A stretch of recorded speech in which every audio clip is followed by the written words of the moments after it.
I first want to just tell you because I know it's a lot sharing what we've been through and our babies and stuff. So first, I just honestly, I just want to say thank you for sharing, for being willing and open to share Mary Beth with us. I'd like to start with just the beginning. So how did you get involved with the natural community? Um, I actually had a friend here that had had several home births with Brenda, and she connected me whenever I was pregnant with my fifth one. And that was, in January of '06. So is that how you ended up choosing a home birth, or what was the kind of the motive behind choosing a home birth? Um, I figured, I thought pregnancy totally natural. I never needed any kind of anything. I was never, high risk. I never had any problems with delivery. It was easy peasy. I had already had a couple kids naturally. So I just figured, why not just do it in the comfort of my own home? Yeah, that makes sense because it's easy and it's home. So so you obviously you had friends that's how you ended up meeting her. Did you meet her before you were pregnant or after when you No, were trying to find a midwife? it was whenever I was trying to find a midwife. And how was your first meeting with her? Did you do like an interview or did you just kind of do the hangout? We did. We sat down and we talked with her and we asked her questions, have you had any losses? She said that she was certified and it was like, okay, we thought she was an actual certified nurse midwife. We had asked about transfers and she only ever had to transfer one patient because they were 30 weeks pregnant and accidentally had the baby at home and they had to go to the hospital. And that was it. So she seemed like a good fit because obviously if she's certified, she knows her stuff. She's Hmm. transferred before with something that's kind of more, I guess you could say emergency because obviously baby's born early, that kind of thing. But so how was your appointments while you were pregnant? Well, you remember I had the two home births. My appointments with her throughout both pregnancies it was just like, okay, go in the bathroom, do a urine test. She never asked about weight. I'm pretty sure I was weighing myself at home with all of them. Um, yeah, and she would check blood pressure. She'd listen to the baby. And then we'd sit around and chit chat and kids would play. That was it. Yeah. Did you get any like diabetes testing or any testing like that done? No, she didn't do any testing whatsoever. Yeah, I kind of figured. Did she even offer them at all? No, Yeah.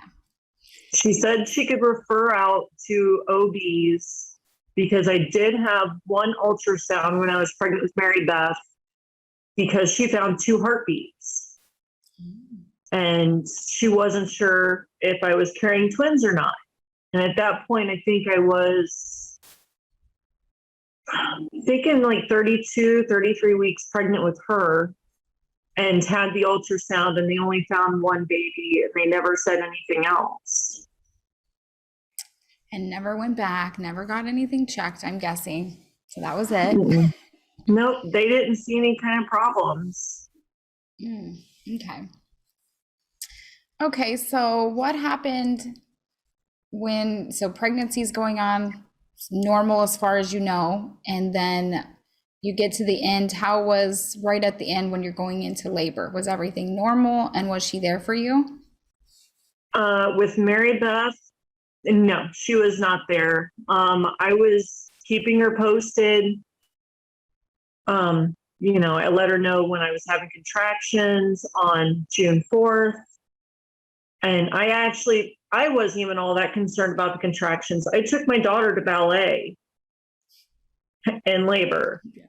And even with me being 36 and a half weeks pregnant, Brenda wasn't worried. It would be totally fine. 36-week babies don't have a problem. You're not preterm. you're not anything.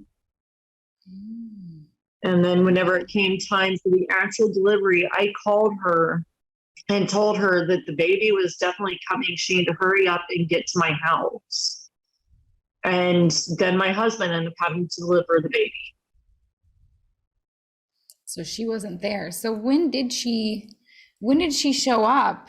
If, I mean, you've called her, when did she show up at this point? Or did she show She up? showed up a little before 6 o'clock in the morning because my husband panicked. He said he wasn't professional, that Brenda was a professional. So he panicked, called 911, delivered our daughter, and then the paramedics got there. They assessed both of us and figured, well, it's a planned home birth and we're not trained in this stuff. So they literally sat around my house with us waiting for Brenda to get to the house. So she gets there, and obviously if they're waiting, she gets there, and does she do an assessment and then just tell them to leave, or what happens between them? She told them, she looked us over and said, everything's fine.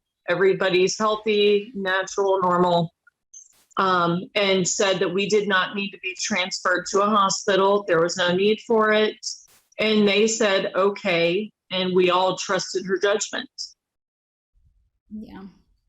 Of course, she's the provider of the home birth. So yeah, and the ambulance people really don't know that much either. So how was Mary Beth doing at this point? For you guys? She already had some of the spots on her face. And I don't know how closely you've looked, but I know Ange has seen them. The pictures from immediately following delivery, you can see the blue spots on her face. We asked her about those, and she said it was bruising from a fast delivery. And it was like, okay, babies do get bruised up. We asked about an odd noise she was making.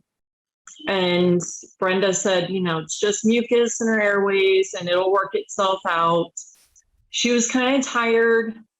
She seemed very sleepy, and Brenda said it was from the long labor. And she was already starting to look a little jaundiced.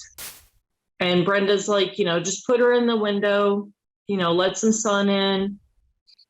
And then she had absolutely zero rooting reflex. She wasn't even trying to nurse. She wasn't anything. And Brenda said, that, well, she was just tired, that she would, start rooting around and nursing like she was supposed to. Obviously, she came a little bit early, and she obviously is having signs that stuff is going on. She's totally dismissing everything that you guys are asking about. You can see it on her skin. You can see it on her, the way that she's behaving, the way that she's breathing. What did you guys do? Did you guys, obviously you're listening, you're asking, what were you guys doing at this time? We went ahead and stayed at home. I tried to feed her, and I actually, broke out a hospital grade pump that I had and was trying to pump colostrum to see if I could get her to take a bottle, seeing if maybe that was the issue. But then I ended up, I slept, I was exhausted. And yeah, that's about all we could do at that time, waiting for her to kind of be more alert. Yeah, which makes sense. You're waiting for your baby to perk up after birth, basically, and doing what you're told. So how long was it after she was born that it started going way downhill? Honestly, I guess looking back at the pictures, I should have realized that she was going downhill earlier, but I didn't know anything was wrong until my husband woke me up from my nap and said that he didn't think she was breathing and handed her to me. And she was not breathing. Her heart had already stopped. We called 911, we did CPR. So the ambulance comes, and did they take both of you? They had me jump in the front of the ambulance and they loaded her up in the back of the ambulance. Okay. And then what happened?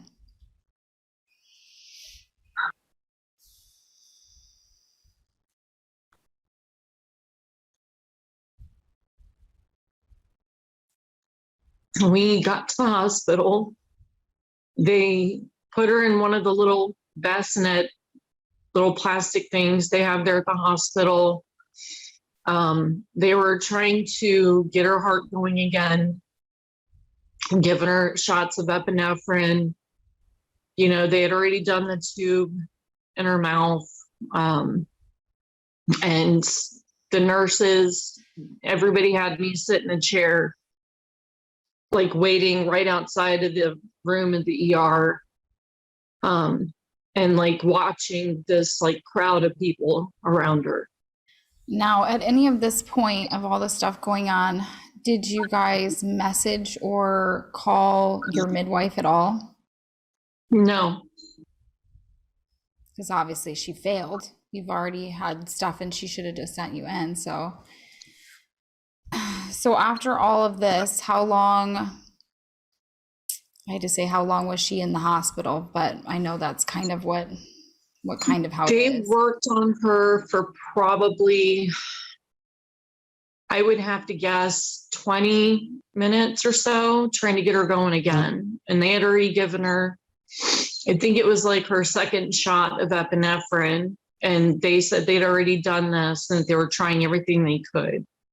After all this, what ends up happening for you guys? Well, at the hospital, we got to be questioned individually by the police, trying to figure out what in the heck happened to our baby, you know. And after they had interviewed both of us, they left us alone with her. Yeah, you know, had our pastor come, we had the church chaplain there, we had my mom there, we had a photographer there. And then after all of that,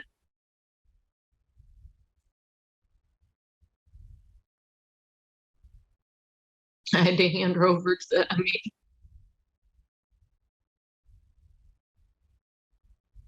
Yeah.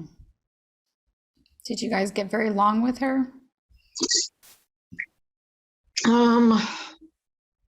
I think we were at the hospital for, I don't know, 2.5 hours. They just wanted to hurry up and take her and be done. Yeah. They didn't want to really give us a whole lot of time. Did any of your family get to meet her, your children? Just no, the kids met her when she was still alive, but nobody else got to see her after that. You guys go home from all this, and I'm sure it's kind of a blur and a blackout moment. I was in shock. Yeah, yeah. So what happens next for you guys? Well, I don't even remember whenever Brenda contacted us the first time. I'm thinking it might have been the next day. Or I'm thinking it was the next day or even the day after that. But she was mad at us for not letting her know what was going on. And then I ended up having a friend at that time who I had talked to, who happened to be a midwife in Pennsylvania, I think around Lancaster. And she knew other midwives, and apparently they were all talking about this baby who had died at home. And somebody said something to Brenda about her, you know, she could be arrested for it. And that was, I found out about that literally in between leaving my baby at the cemetery and going to the church for the luncheon after her funeral. Because Brenda was waiting on my front steps for me to get home. And what was she waiting for? Like, wow. And she wanted to find out what was going on, why she had been questioned by the police, why were these people saying she could be arrested? It was all her doing damage control. Mm-hmm. Mm-hmm. Definitely. Definitely. Because it wasn't about your little one, it's about taking care of her crap so she can try to cover up. Yeah. Did things move forward of any type of case investigation? We managed to, share with the police that, hey, the newborn stuff you guys have, because she did 3 different newborn exams.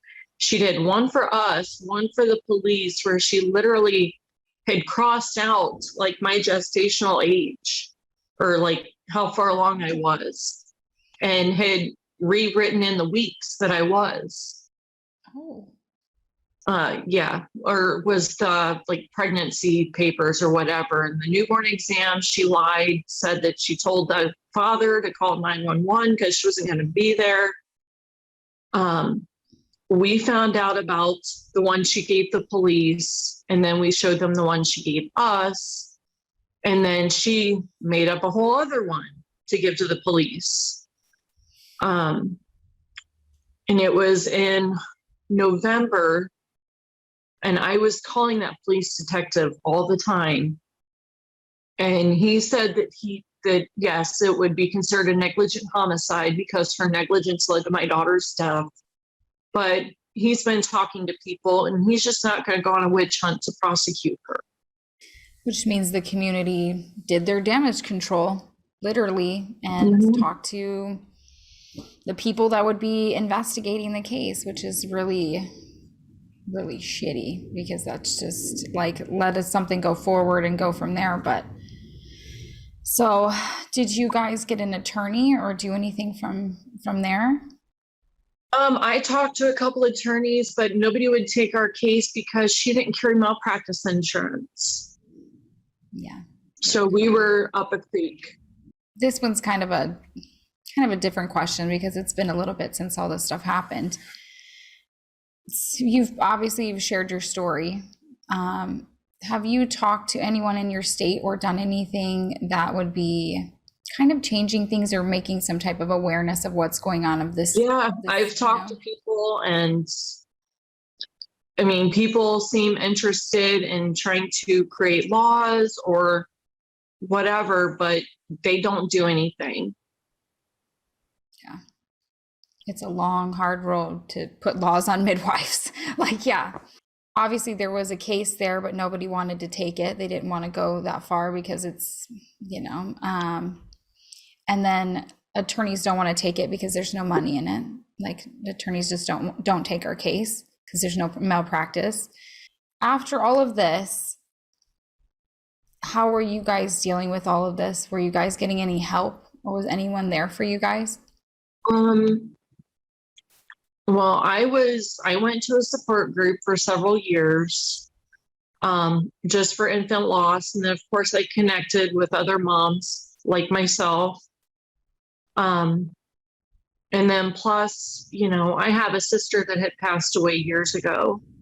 And so my parents were a real source of comfort and understanding. Now, how about all of your children and your husband? Did everybody else get any type of help also through this? My husband did not. He's one of those guys where, you stay strong for your wife, for your family. And we've just, I don't even know how he's done it. The kids, we talk, so if they were having a rough day with it, I would comfort them and do what I could to help them out. At some point, you learned about other families that had issues and or losses with your midwife. And you said Mary Beth was born in 2006, right? 2008. 2008. I'm sorry. 2008. No, so, we'll probably append this news link to the video. So in 2003, I'm reading, so excuse me if this, December 2003, the shoulder dystocia. Yes, that's Kelly. I talked with her quite a bit. So, yeah. So in 2003, which would have been 6 years before Mary Beth, she had a severe shoulder dystocia case, someone she should have never taken on as a patient. And the baby almost died. I don't know if the baby's still alive. It was severe brain damage on that one. And The last time I knew she was still alive. really? Okay. Yes, but it's been several years since I've talked to her. Okay. But anyhow, so the only story she had for you of anything like a transfer or loss was baby accidentally born at home at 30 weeks needed to be transferred. Yep. Nothing else. That's just amazing. How could you not remember the child that ended up going to the hospital and that she called that Kelly was her mom? Yes. And said, the baby's still alive? And that was her response to that incident. Yeah, I'm pretty sure she remembered that. It's amazing what people did. So when you had your birth, you asked questions. She said, not a problem. You asked questions. I'm sure everything will be okay. You asked questions. She's just tired. You asked, but she had an answer for every question you asked. And every answer was, everything is fine. Did she show any concern at all about anything? Until, of course, afterwards. Nope, none. Now, when she said that Mary Beth was just tired, was that based on her own assessment or that strictly from you asking her questions? That was just from me asking questions. So she appeared to notice nothing. Yeah. Goodness. Yeah. Did you have an autopsy done? Yes. Did they find anything? They were automatic. Yes. They said her lungs, she was in severe respiratory distress. And Brenda should have known that. Had she transferred us, my daughter would have survived. I talked to the ME myself. That's about right for a preterm infant. Yeah, I mean, some preterm infants transition well and some need help. And goodness, why would you not help a baby? Yeah. And so she was mad at you for not telling her that Mary Beth died? Yeah. But she didn't show up at the funeral, though. Oh, God, no. She didn't show up other than telling you that she was angry that you hadn't informed her that your baby had died. She showed up several times over the following weeks, and she would cry and beg me not to be angry with her, that sometimes these things just happen, and can I think of anything that could have been wrong with my daughter? So it wasn't her fault, because obviously your daughter must have had something wrong with her other than being preterm and needing a hospital. Yeah. So at no point did she spontaneously show compassion and or sorrow or even awareness? No. So the only reason she hit you up was to say, I'm really sorry about... Want me mad and, yeah. She didn't want you to file a complaint. That was it. Mm-hmm. Couldn't even make the birth. By the way, did she have an excuse for not being there? I don't think she ever did, actually. Oh, you were in labor how long? Oh, goodness. It started the day before. So like 11 a.m. from June 4th on up until she was born at about 20 till 5 on the next day. So more than 24 hours?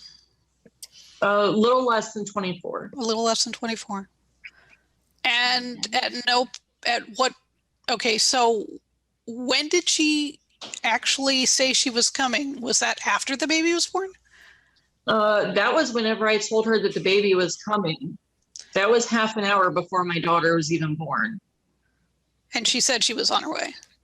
Yeah, said she was coming. Oh, she said she was coming, not on her way. Those are two different things. How far does she live from you? She only lived about 20 minutes from me. So she could have, at any time, She could have made it. at any time. And it was the middle of the night. There's no traffic around in the middle of the night. So at what point did you start? I mean, obviously after she completely missed the birth would be a good time for you to sit there and think, wait a second. Did you have any misgivings about Brenda during your pregnancy or not? I was kind of wondering because, she had cancer, and I was wondering how well that she was handling doing all of this stuff at one time. Okay, so when you went into labor and you knew you were preterm, and what did she tell you again? I just want to get clear on that. It wasn't a big deal. She didn't think I was preterm. Okay.